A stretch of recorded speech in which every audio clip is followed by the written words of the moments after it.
Hello, Tennessee Brando.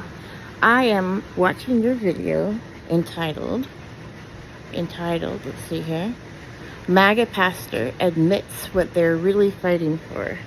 And I want you to know that you have just now hit the nail straight on the head. And saying it means we can talk about it, which is way better than not being able to talk about it. Now, forgive me for my unkempt look. I'm recovering from a disability, and I have more important things to do than fix my glasses. And I told my class at McKay High School in Salem, Oregon, that in 1992, my brother and other Christian nationalists declared a war against them. And they called me crazy. I did that probably during Trump's first administration. My brother was arming people for an insurrection. His goal was to get the Confederate flag into the, Congress building. And he met his goal. His goal wasn't to usurp the government. His goal was to get a Confederate flag into Congress, and he did. And the people that I talked to about this don't understand how blatantly and overtly people were participating in this fight declared against Hispanics and other immigrants in my community. And they just talked about it and like they were proud of it in 1992. And I went on to spend a couple decades running a family business and taking care of my brother's children, along with my own that were born after his. And I certified that business because of this war declared on my high school, because we had a lot of Hispanic kids in the high school, and my grandpa was horrified that I turned down the free ride at, McKay High School is where I went. Salem Academy is where my grandpa was teaching at the time. And I wanted to stay with my orchestra, and I wanted to stay in a school that had calculus, and that was a choice that I made that offended everybody. I thought when I spent my junior year in Japan through Rotary, they paid me a stipend every month, and I learned a lot. It really did change who I was, and I think for the better.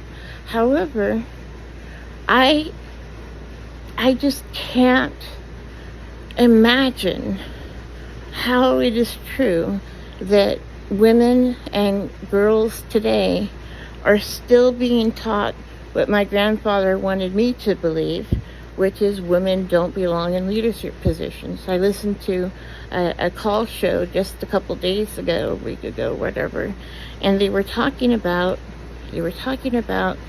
it was a new wife talking about how she wanted her husband to be an alpha man, and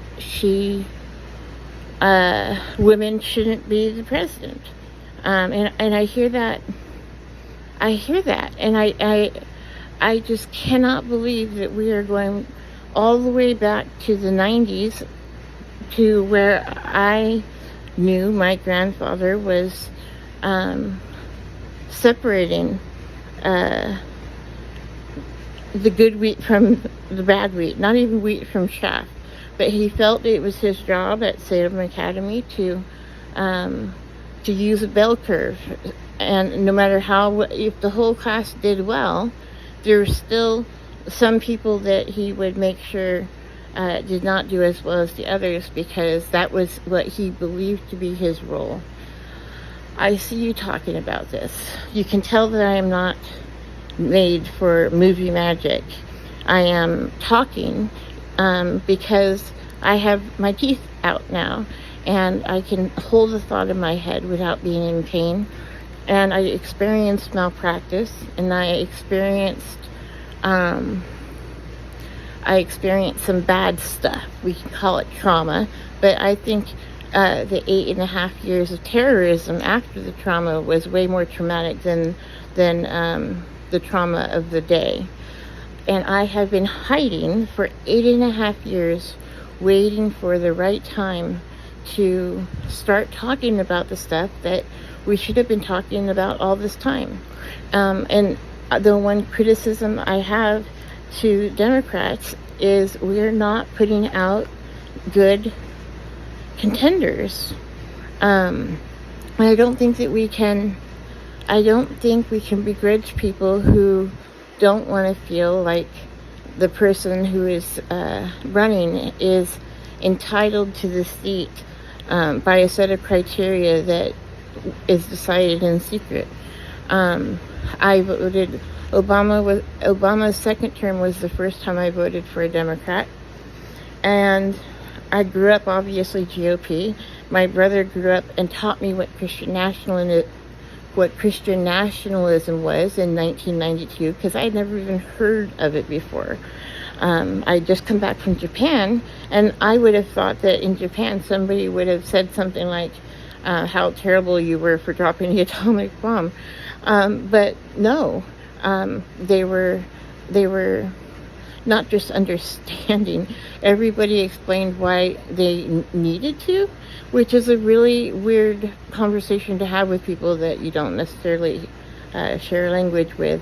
And everybody was horrified because my grandpa spent time in the ocean. He was a merchant marine and his boat was sunk. So he watched his comrades, friends, peers, whatever, get burned and drowned and eaten by sharks, and he had the skin cancer on the top of his head because he spent a lot of time out there under the sun not knowing if he would live or die.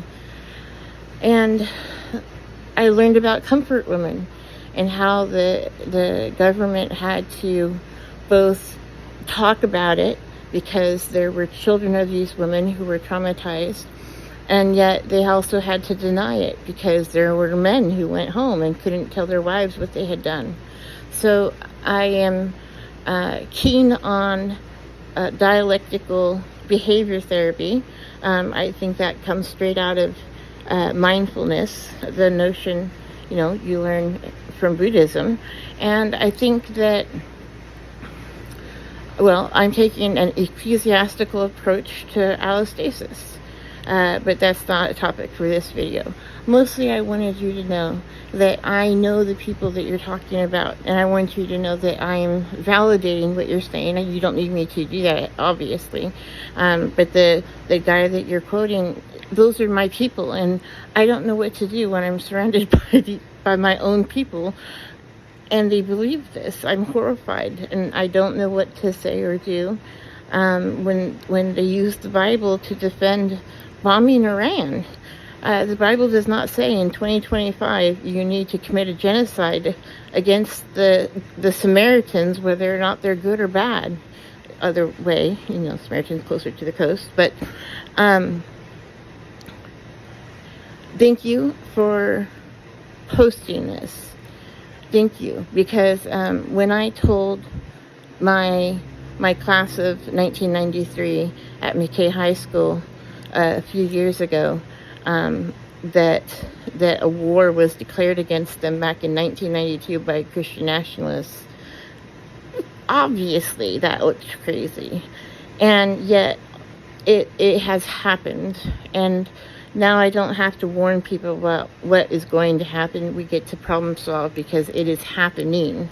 And however I can help you, let me know, because you're talking about the right people, and you should continue to say what you're saying.